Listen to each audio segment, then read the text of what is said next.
Independence Day. Good morning, everyone. Respect the principal, teachers, parents, and my dear friends.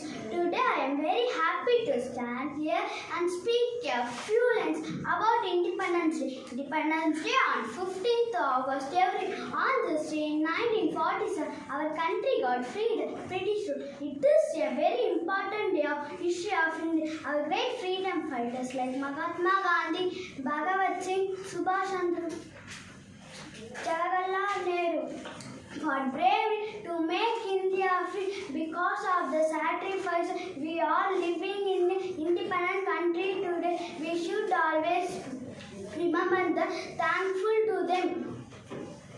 On this day, hoist the national flag, sing the national anthem, and we celebrate in joy and pride. Schools, colleges, and organize cultural program. Independence Day is a symbol of our unity and strength. I'm proud to be an Indian. I love my country very much. Jai Hind, Jai Bharat.